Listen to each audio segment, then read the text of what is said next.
Good morning, evening, afternoon, beautiful beings.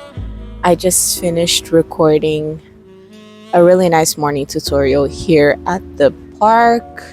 It's a really beautiful sunny Friday morning, and I was just in the mood to come have a conversation with you after this really enlightening yoga session I just did.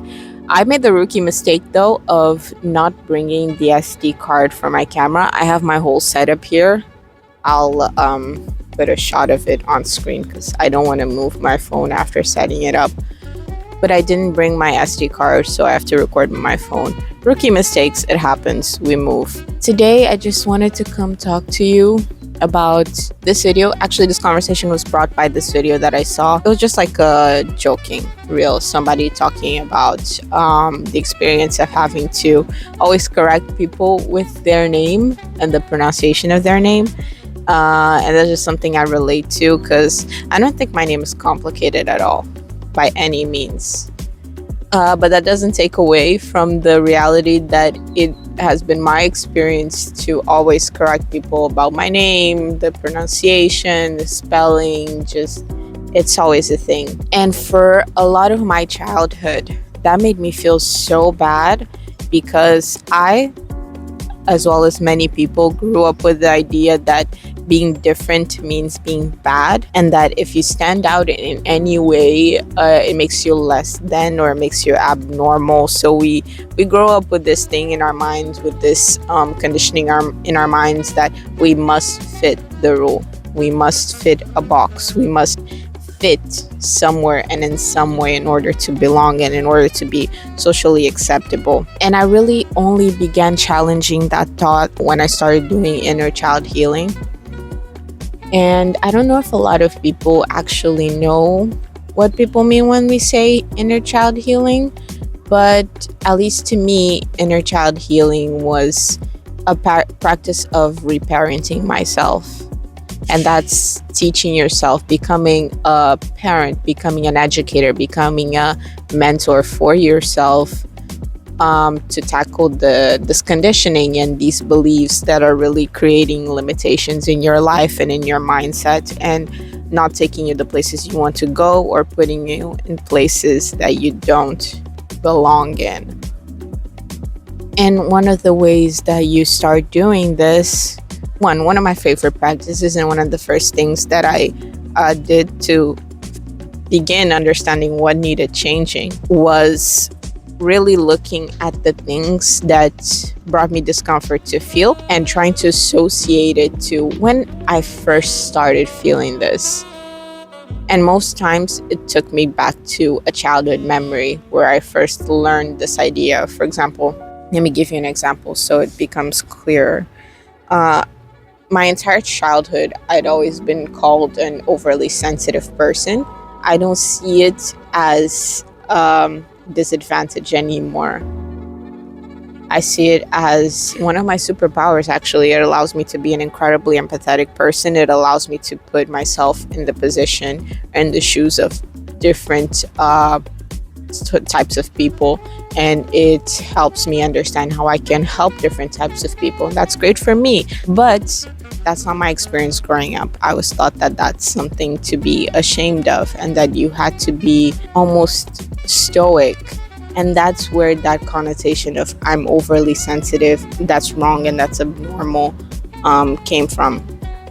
So that's what I mean by trying to associate a feeling that you have or a limitation that you have with the first experience that you had of it in childhood. And the second way of the second step or second way of going about inner child healing is challenging those beliefs once you identify them.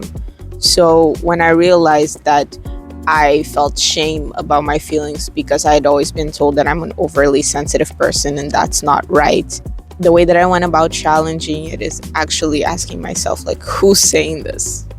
Who said that it's not okay to be an overly sensitive person? Who said that it's not okay to be empathetic or to react to something that you see that is wrong or unjust or unfair or something that you just don't condone and don't want to recreate, at least in your immediate surroundings. Like, who's telling me that I can't be this way, and why?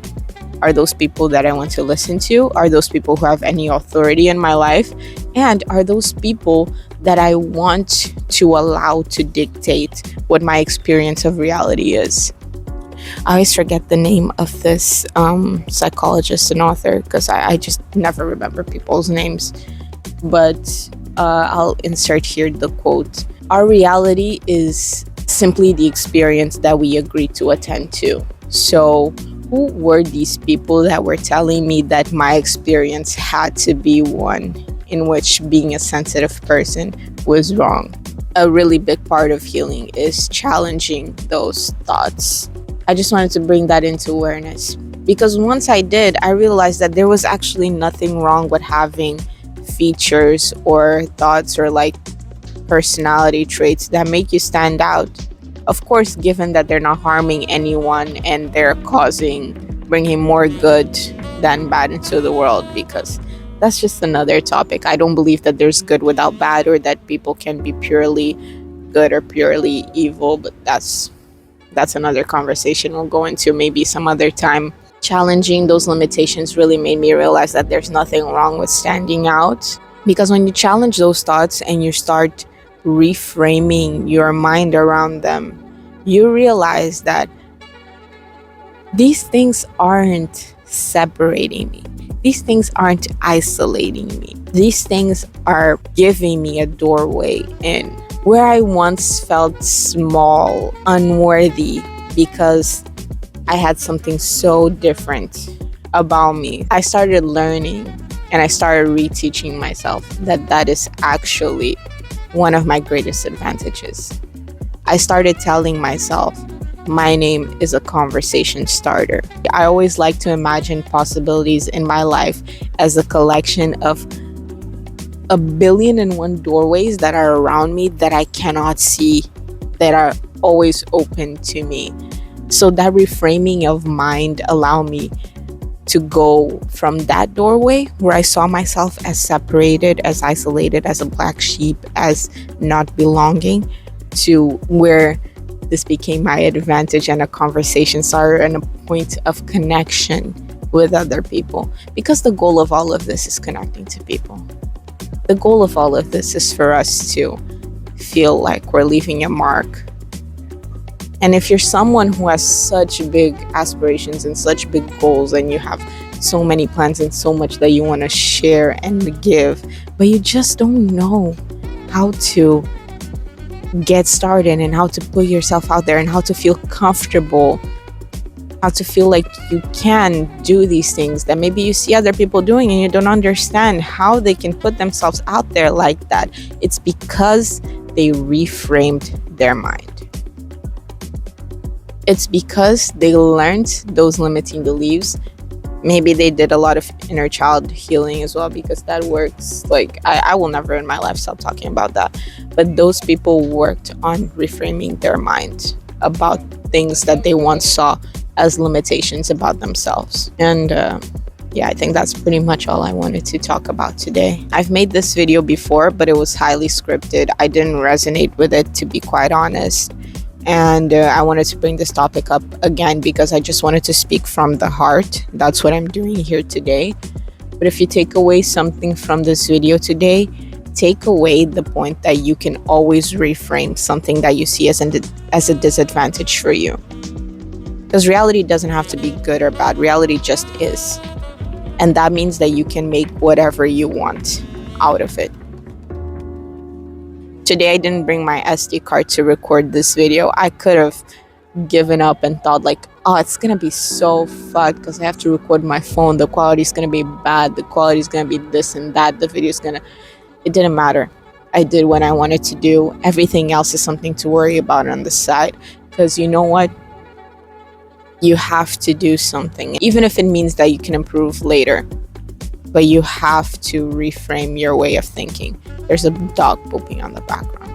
Amazing. That's all I wanted to talk about today. I hope you have a beautiful week, day, month, whatever you have ahead, your entire life. I hope you have a beautiful entirety of your life.